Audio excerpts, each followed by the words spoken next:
ہوائی جہاز ہوا میں پھٹتا ہے اور پھٹنے سے پہلے وہ زمین پر اتر کر پھر اچھلتا ہے اور پھر وہ ہوا میں پھٹ جاتا ہے، اور اس زور کا وہ دھماکہ تھا کہ خصوصیت سے ضیاء الحق کی لاش پارا پارا ہو گئی، یہاں تک کہ فی الحقیقت اس کا کوئی بھی نشان دستیاب نہیں ہو سکا۔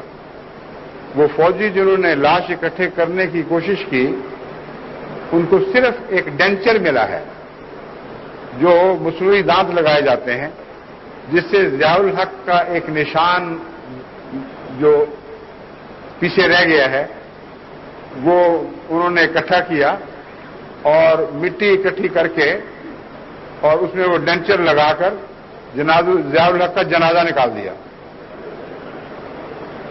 اور اسی پر جنازہ پڑا گیا ہے، اور آج تک یہی ڈینچر دفن ہے۔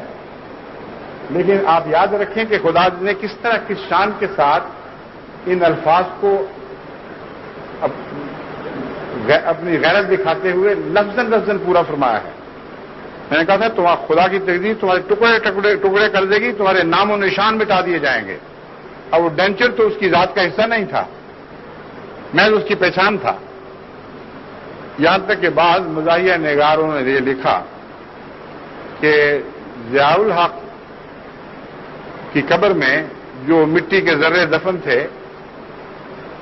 وہ دراصل اس یہودی کے تھے جو امریکن سفیر اس کے ساتھ بیچارہ ہلاک ہوا، اور صرف ڈینچر ضیاء کا تھا۔ تو جب فرشتے اس سے جواب طلبی کرنے آئے ضیاء الحق سمجھتے ہوئے، یعنی لطیفے میں یہ بیان کیا گیا ڈینچر دیکھ کر کہ بتاؤ تم کیا کرتے تھے، اس نے کہا سر آئی ایم ریفیل دا جو، I have nothing to do with what Zia did, کہ میرے پیچھے کیوں پڑ گئے ہو، میں تو ریفیل ہوں، اس کی لاش کے ذرے ہیں۔ ضیاء کا تو صرف ڈینچر ہے، اب ڈینچر سے کیا پوچھ سکتے ہیں آپ؟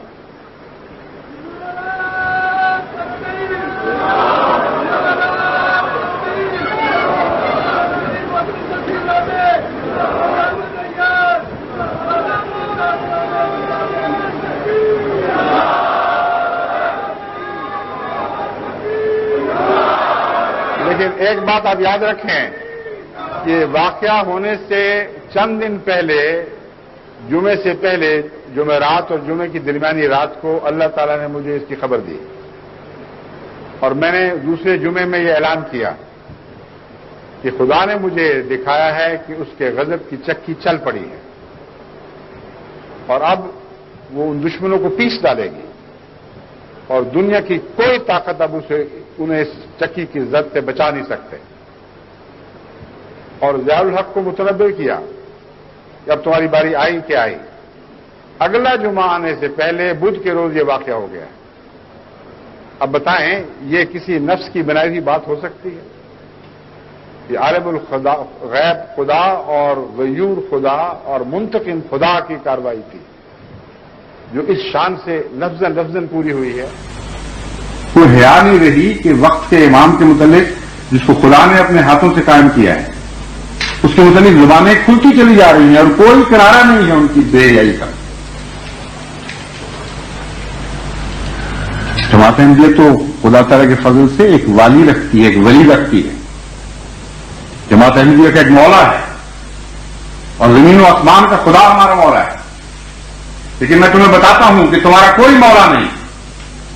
خدا کی قسم جب ہمارا مولا ہماری مدد کو آئے گا تو کوئی تمہاری مدد نہیں کر سکے گا۔ خدا کی تقدیر جب تمہیں ٹکڑے ٹکڑے کرے گی تو تمہارے نام و نشان مٹا دیے جائیں گے، اور ہمیشہ دنیا تمہیں ذلت اور رسوائی کے ساتھ یاد کرے گی۔ خدا کی تقدیر جب تمہیں ٹکڑے ٹکڑے کرے گی تو تمہارے نام و نشان مٹا دیے جائیں گے، اور ہمیشہ دنیا تمہیں ذلت اور رسوائی کے ساتھ یاد کرے گی۔